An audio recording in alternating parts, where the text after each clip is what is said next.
Yes, I'd like to say something. In addition to being the parent of 2 young children, I'm an attorney. I'm aware of legal consequences. When do you draw the line between child abuse and paddling? Look at the terminology that we're using. It's so socially unacceptable to hit another human being that we call it spanking. That makes us as adults feel a lot better. We're saying spanking, we're saying paddling, we're saying corporal punishment. What we're really doing is committing violence against another person. If you're misbehaving at home, should your husband be able to hit you? Who determines when you're misbehaving? What teacher should have the right to say this infraction deserves or merits punishment? When does note passing become bad enough to have a teacher be the one to make the choice? And what teacher really wants that responsibility? How are they supposed to be assured that they have the self-control to stop? You have your children in private school, correct? I do, and one reason for that is the number of children per classroom. All right, I mean, Mr. Beaver, what she is essentially saying is that she doesn't want you all making the decisions about whether or not to hit. She takes it back to definitions, and they are indeed definitions which are being created publicly and sensationally. If you go back to the dictionary and you look up abuse, you look up violence, you will find that it involves injury and malice of intent and some pretty awful things that school people should never do with children. And I don't want that to be considered corporal punishment. I don't believe that you can compare corporal punishment to abuse any more than you can do compare an appendectomy to a knife fight. You think they're getting out, the debate itself is getting out of control. The reason the terms paddling and spanking are used is because that's what it is. It's not violence or abuse. Nobody, least of all a teacher or a parent, is in favor of violence and abuse. And when a mother spanks a child at home, if we follow the definition we just heard, that mother is guilty of violence or abuse, and I reject that argument totally. And let me... We've got to take a break. We're going to come right back in just a moment.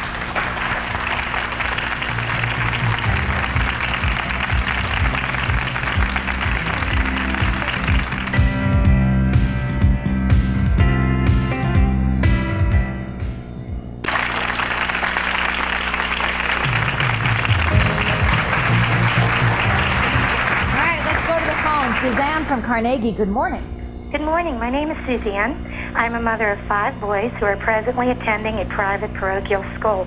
I am definitely in favor of a mild spanking at school, if they indeed deserve it, within reason.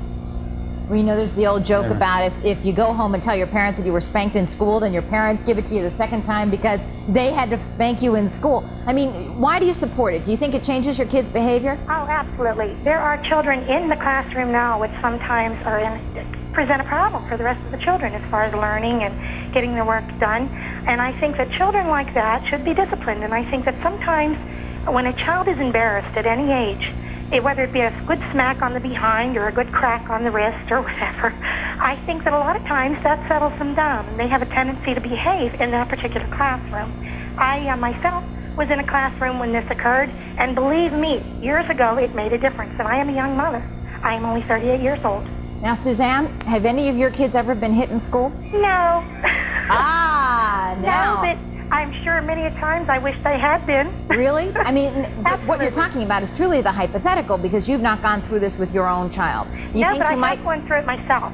I have gone through it myself, and I think... And you lived, right? It made me a better person. I respect a lot of people, and my children at home show little respect sometimes, and I think that's because... Do you hit them at home? Oh, absolutely, within reason. Absolutely. There's a mother who's got a firm opinion. All right, thank you so much, I'd like to say something. Suzanne made some qualifiers. She said, I agree with it as long as it's mild and as long as it's reasonable. We can't control that once the door is closed. That's right. We can't control that. Your audience also said about aggression. We don't know what's inside the adult that's in charge of this paddling. And we can't legislate it. We can't legislate that you can only hit this hard. We can't legislate that you can only use this kind of a paddle. So you legislate that you do nothing. You legislate that you don't spank. The fact is you can't control abuse. Abuse is wrong. And that's one of the reasons why we have argued over and over again that authority should rest with the principal at the school. That's where the control is.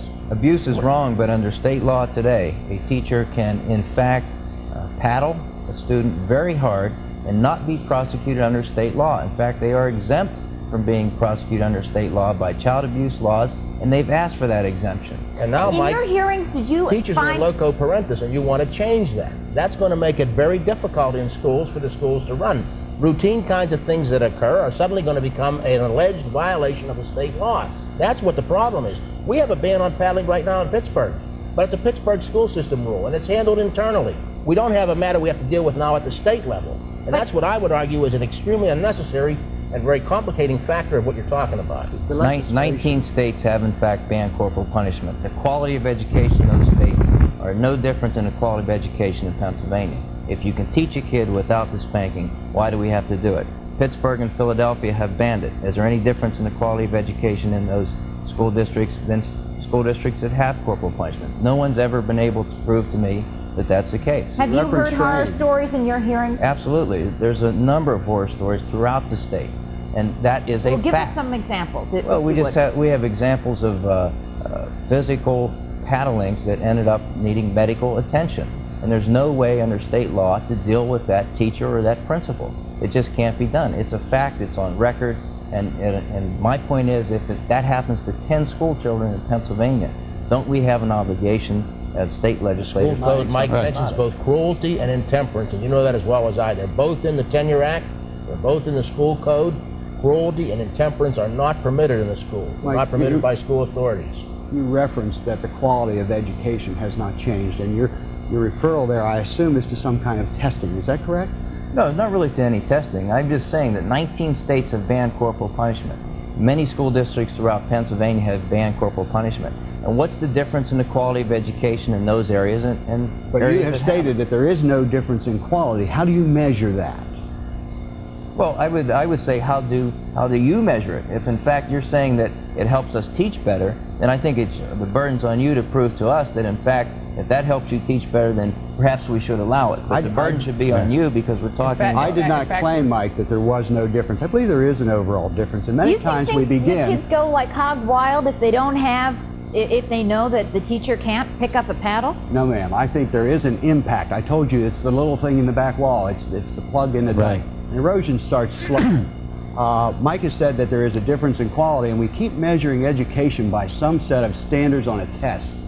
You have a lot of students in the audience. Ask any of them if they are the sum total of their testing results.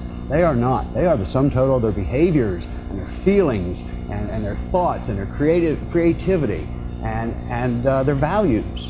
Those are the things that will have impact for a period of time with the absence of power. I'm not calling it corporal punishment, I'm saying power. The person in charge of our school. I'm in a classroom, a child stands up and says, I'm not going to listen to you, I'm not going to let you teach. I must have the power to control that environment. I must have the power, which would fit your corporal punishment, to remove that child or to have him change his behaviors in some way. And I'd like to know from parents in the audience or parents watching, how many of them know more than the name of their teacher or more than the name of their principal? They are entrusting people who basically they don't know to administer what they call, quote, discipline to their children. And we're talking about spanking being violent at home. And you think having that power is wrong? It's wrong, number one. Then you're against it's not an issue. It's not an issue. You would argue then that the teacher and the principal in a school should not be able to act in the place of the parent. How would you run a school then? But parenting and teaching are distinct entities. Well, and I do not spank at home. One moment. I do not spank at home. I do not condone it in schools. You can call it anything you want to call it. And it is violence. All right, hold on 1 second. We're going to come back in just a moment. And what I want to pick up is, if you're saying that it is the equivalent of parenting to have this power, what about parents who don't spank? Which I don't, and that's why I'm telling you. Their preference should be honored. I've said that several times. All right, we're going to take a break. Come right back.